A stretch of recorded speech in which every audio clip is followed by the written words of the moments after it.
India versus West Indies series की जब शुरुआत हुई थी तभी लगा था यार ये सीरीज एक तरफा होगी। अब सीरीज खत्म हुई है तो भी एक तरफा खत्म हुई। इंडिया ने 2-0 से सीरीज जीत ली है, वेस्ट इंडीज को 7 विकेट से हरा दिया। कायदे से और जल्दी हराना चाहिए था, क्यों नहीं हरा पाए वो सोचने वाली बात थी। लेकिन जो भी था, बड़ा बोरिंग मैच था, बड़ी बोरिंग सीरीज थी और इसी वजह से हमने कोई वीडियो नहीं बनाया। लेकिन अब सीरीज खत्म हुई है तो आपको अपडेट दे देते हैं खाना पूर्ति के लिए कि इंडिया ने वेस्ट इंडीज को हरा दिया है। वेस्ट इंडीज ने दोनों पारियों में 248, 390 बनाए। इंडिया ने पहली पारी 518, दूसरी पारी में 124। ये सीरीज क्यूरोसिटी वाइज 0 थी, रिकॉर्ड वाइज सीरीज में कई रिकॉर्ड बने। मसलन शुभमन गिल अपनी पहली टेस्ट ट्रॉफी जीतते हुए नजर आए, ये उनके लिए शानदार चीज है। इंग्लैंड में बराबरी हुई थी, यहां पर वो जीत कर आए हैं तो उनके लिए तारीफ है। गौतम गंभीर की ये एक टेस्ट सीरीज में 7वीं कोच के तौर पर जीत है, उनका हैप्पी बर्थडे है तो ये भी उनके लिए भी शानदार है। पॉइंट्स टेबल के लिहाज से ये सीरीज अच्छी है। WTC की साइकिल जो चल रही है 2025-27, उसमें टीम इंडिया नंबर 3 पर पहुंच गई है, तो ये एक शानदार चीज है कि हम इस बार फिर शायद इंग्लैंड में जाके खेलेंगे। इंडिया ने टेस्ट सीरीज 2-0 जीती है।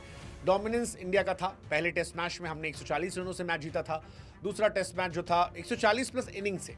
सेकेंड टेस्ट मैच में उस हिसाब से हमने अच्छे परफॉर्म नहीं किया, 7 विकेट से जीते, जो और बेहतर हो सकता था। फॉलो ऑन क्या वेस्ट इंडीज को देना सही फैसला था, क्योंकि बॉलर्स की रेल बन गई, वो भी एक सवालिया निशान था। जडेजा मास्टर आदमी है, ये एक बार फिर से निकलकर सामने आ गया। गिल कमाल है, टेस्ट क्रिकेट में काफी अच्छा उनका राइज हुआ है। कैप्टेंसी, बैटिंग, रिजल्ट गंभीर के साथ मिलकर तो अच्छा है। ओवरऑल ये सारी कहानियां जो हैं बेहतर है। इंग्लैंड में 2-2 ड्रॉ होना, यहां 2 जीतना, और गिल का भी बैट चलना, 754 रन इंग्लैंड के अंदर, वो काफ़ी कमाल था। 192 रन इस सीरीज में आना। So I think Gill as a test captain is rising and that's a good news. इस वजह से ये वीडियो आप कवर करके देख सकते हैं। वेस्ट इंडीज 10 मैच लगातार इंडिया से हार चुकी है, ये भी एक दुर्भाग्यपूर्ण, जो बता रहा है कि वेस्ट इंडीज कितनी ज़्यादा खराब टीम हो चुकी है टेस्ट क्रिकेट में। आप उनको देखकर अपना समय वेस्ट ना करें। ओवरऑल इस मैच में बहुत कुछ खास नहीं था। आई थिंक जडेजा की परफॉर्मेंस हैट्स ऑफ थी। सिराज मेरे लिए एक बहुत बड़े एसेट थे, जिनकी मैं तारीफ करना चाहूँगा। सिराज ने ज़बरदस्त परफॉर्मेंस की। Bumrah was good, Kuldeep was good like always. I think उसके बाद प्रेस कॉन्फ्रेंस का काफ़ी जिक्र था। गौतम गंभीर साहब ने ट्रोलिंग को लेकर कहा कि आप 23 साल के लड़के को निशाना बना रहे हैं, उसके फादर कोई चेयरमैन नहीं थे, आप मुझे ट्रोल कीजिए। उसको ट्रोल करना, उसके ऊपर ही निशाना साधना, इट्स नॉट एक्सेप्टेबल। हर इंसान को समझना पड़ेगा कि ये सही नहीं है। तो ये सारी कहानियाँ थी, बट ये तो मैच के बाद की थी। मैच में वही जडेजा वाली कहानी आई थिंक मेरे लिए टॉप की कहानी थी कि Jadeja player of the series बने हैं, और ये बढ़िया था। 104 रन बैट से, 8 विकेट बॉल से। फिर पहले match player of the match, फिर प्लेयर ऑफ द सीरीज का सेकेंड मैच में award. That's Ravindra Jadeja for you. क्या उनकी जगह वनडे में भी बनती थी?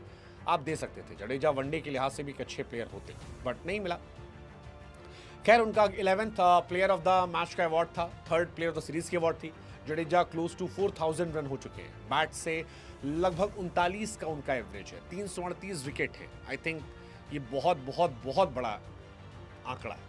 जडेजा आपके कितने बड़े एसेट आज के दौर में आपको अंदाजा नहीं है, और जड्डू जब नहीं होंगे तब शायद आपको समझ में आएगा। केएल राहुल भी अब बेहतर हो गए हैं। इंग्लैंड सीरीज से पहले उनका एवरेज 33 का था, अब उनका 36 का हो गया, क्योंकि 2.0 में वो बेहतर हुए हैं। 2.0 में इंग्लैंड से यहाँ तक 8 टेस्ट मैच, 15 इनिंग में 745 रन है, 53 का एवरेज है। सो आई थिंक केएल राहुल भी टेस्ट क्रिकेट में अब टॉप परफॉर्मेंस दे रहे हैं। कितने लंबे समय तक देंगे वो देखने वाली बात होगी, बट ये शानदार था। साई सुदर्शन भी इस बार अच्छे थे। पहले इनिंग में, पहले टेस्ट मैच में 87, सेकेंड इनिंग में 39। So overall it was a average match. 7 wicket से हम जीते, और सारे फॉर्मेट मिलाकर इंडिया सबसे ज़्यादा बार जीतने वाली टीम बन गई है। 23 मैच हम इस साल जीत चुके हैं। शुभमन गिल की कैप्टनसी में 4 मैच जीत चुके हैं, तो ये सब मिलाकर ओवरऑल इंडिया की बल्ले बल्ले हो गई है। सो ठीक है, लेट्स सी, कोई अच्छी सीरीज आएगी तब और अच्छे से कवर करेंगे। फिलहाल सिराज को भी अप्रिशिएट कर दीजिए, 2025 में इंडिया के टॉप विकेट टेकर हैं। 8 टेस्ट मैच में 37 विकेट हैं। I think that defines the madness of this guy Siraj. बहुत अंडररेटेड लड़का है, बहुत ज़्यादा अंडररेटेड है, और he deserves more, much more love and appreciation. So let's hope कि उनकी और तारीफ हो। बाकी आप बताओ इस सीरीज में आपके लिए क्या टेक पॉइंट था?